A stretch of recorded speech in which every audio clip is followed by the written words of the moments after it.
Every time I see someone sitting with their car idling right outside my gym door, like people just sit out where the door is, right where it opens, they reverse in, so their exhaust pipe is right at the door, and they leave their car idling, right? On all these fumes, they're just pouring into the gym.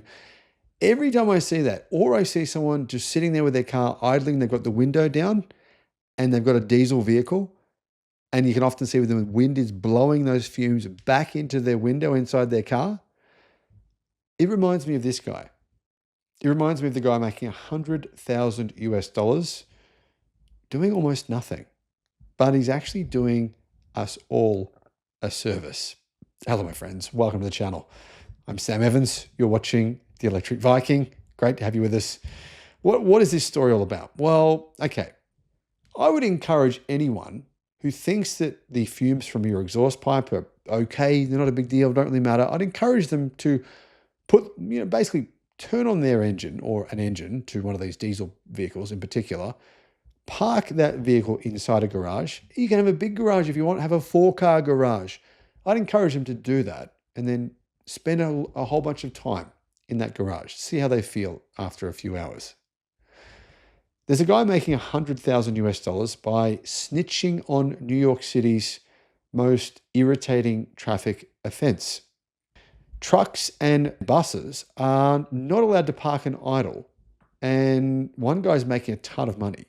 Now, New York City has what I think is a rule that should be in place for most cities around the world, particularly in front of schools. Some schools have this rule as well. They are trying to cut down vehicle emissions, particularly for school children, and they rely on residents to do monitoring. There's around 700,000 vehicles crowding New York City's streets every day. So how does New York actually try to get on top of this problem? They give citizens the power to report idling violations, and the citizen makes a percentage of the fine. One man says he's making more than 100,000 US dollars from this program, and good on him, I say. Thank you. You're doing us all a service. Here's how it works. Any citizen who notices a vehicle idling for more than 3 minutes can send in evidence, and they get a percentage of the fine. The average fine is between 350 US dollars to 600 US dollars. If you submit your evidence, you get a quarter of whatever the fine ends up being.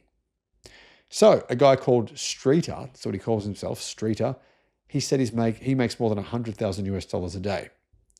Here's the thing I should point out, guys. This is not about vehicles just idling in traffic. This is different. Shortly after 6, I'm out on my bike looking for idling trucks, Streeter told CBS News. I'm essentially biking for 6, 7, 8, or 9 hours a day. Now, someone needs to just set up some cameras. Wouldn't that be a lot easier than biking for 6, 7, 8, 9, or 8 or 9 hours a day to try and make 100,000 US dollars? Anyway, we're not talking about a vehicle that sits and idles for a minute or two before driving on. That's not what this is about. The law and the fines are applicable to buses and trucks, right? Only.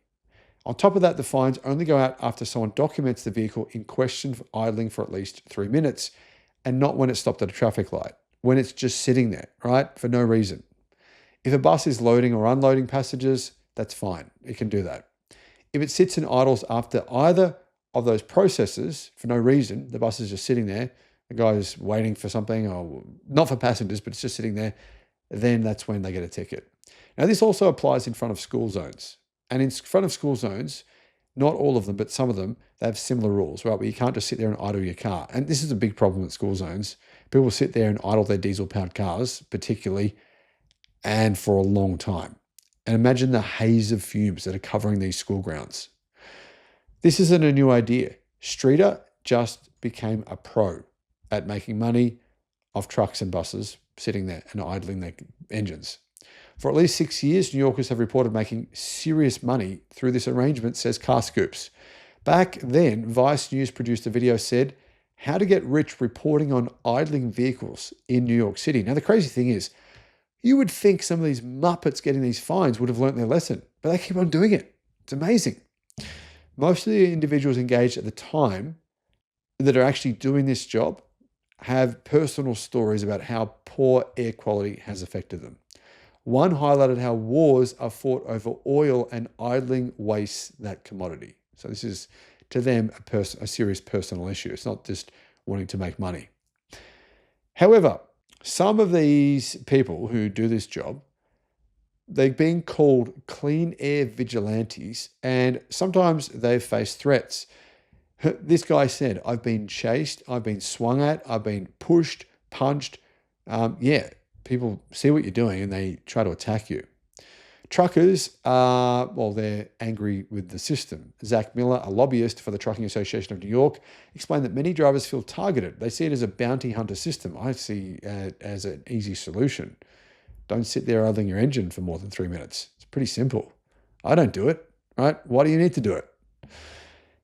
Is this government overreach? Do you guys agree with this? I personally, I'm 100% for it. I'm not 99.9, I'm 100%. I'm for this rule everywhere. In fact, I'm not just for trucks and buses, I'm for everyone. I think everyone should follow the same rule. And okay, if you want to say not everyone, then maybe traditional gasoline, petrol-powered cars aren't as bad. Maybe you just start off with diesel-powered cars, yeah? And the truth is that the diesel actually is far worse than you realize, because not only does the emissions from diesel cars cause cancer, but many people remove, in the US and Australia, many people remove the particulate filters on their diesel cars, and then they are literal cancer causes. So that's why I'm all for this. The pollution is terrible, and people don't have any choice. You can't choose. I can't go to the gym and say, I'm going to choose to do something different. I've got to go to that gym. I mean, I've got a membership there. I don't have any choice anymore. Maybe I could go and ask them to cancel the membership. But then the problem's going to be probably the same at another gym. And people are going to idle their cars in front of that other gym. This is a common thing. So I think this rule should apply to everyone. Why should we accept people basically spitting pollution at us? Think about it this way. This is the way I like to think about it. Imagine if someone said to you today, hey, John, Sam, whatever your name is, hey, mate, I'm going to give you this little tiny pill here. It's only 0.1 of a gram. I want you to swallow that. And I want you to take it now. Just drink it down with some water. And you say to them, well, what is it? And they'd say, well, it's pure poison. It's the poison in the exhaust. But I want you to swallow that pill now. And that's what you're going to, that's the equivalent of what you'd breathe in today. So you go, what? No, I'm not going to do that. And they're like, tomorrow comes along and they say, well, next, okay, you got to go again. Are you ready to swallow your 0.1 gram pill today? And you say, well, is it the same poison? Yeah, it's poison. And you got to do this day after day after day. Just swallow another pill, another poison pill. And it says on there, pill could cause cancer. Pill could cause cancer. Pill could cause cancer. And every day you've got no choice. You've got to swallow that down. I reckon even the MAGA people, even the hardcore internal combustion diesel coal rollers would say no to doing that. What do you think?